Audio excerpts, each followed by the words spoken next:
You want to boost your learning and you need to shift your thinking. Then let's discover how Magdalena Kuntermann's Learning Tower, inspired by Vera F. Birkenbihl, helps you to switch between creativity, focus, and goal setting. It is a simple, brain-friendly metaphor with powerful results. So let's dive in.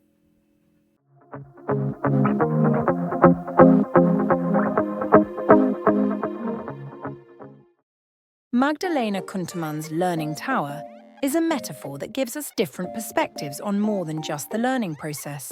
Magdalena turned Birkenbihli's learning pyramid in the tower metaphor, as it is easier to picture in your mind.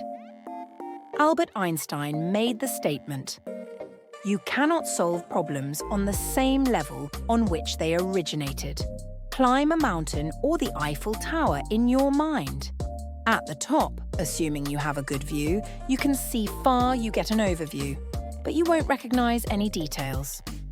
As you move downwards, you will recognise more and more details, but they will be in your immediate vicinity.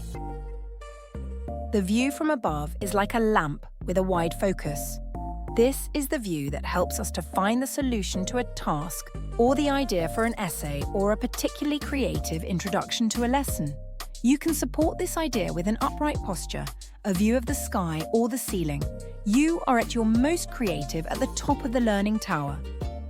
At the bottom, on the other hand, you are the most accurate. Here you can concentrate well. Make sure you don't make any arithmetical errors and pay attention to spelling. We can't be creative and focused at the same time.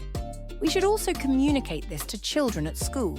When they learn the topic of a class test or exam, they usually lean forward over the work immediately and get started without first straightening up, going to the top of the learning tower in their minds and first thinking about the concept, the path, first getting the overview.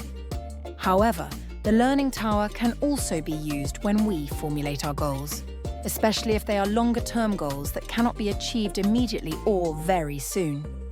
In order to formulate large goals that are effective for action, we need attitude goals, and these are formulated from the highest point of the learning tower, as this is where motivation is highest. Long-term goals are often formulated as action goals at the bottom of the learning tower. In doing so, we set out in detail what needs to be done, but often overlook one or two possibilities and don't give our unconscious the chance to support us. The longer the time periods for which milestones are formulated, the more important it is that they are formulated as attitude goals. The up and down movements on the learning tower also help us to communicate. Whenever we need to find a common denominator, a compromise, but have different points of view, we have to move up the learning tower until we recognise common ground. This is the level at which compromises are reached. Also, coalition agreements. In order to understand complexity, we also have to look at the problems from different levels to gain a systemic view from different disciplines. Understanding learning from different heights, whether you're seeking clarity, accuracy, creativity, or long-term vision, gives you the power to approach challenges with new perspective. So next time you're learning, planning, or solving a problem, take a step up the learning tower in your mind. If this idea gave you a new angle on learning, give this video a like and subscribe for more brain-friendly insights inspired by Vera F. Birkenbihl and beyond. There's much more to discover from the top of the tower.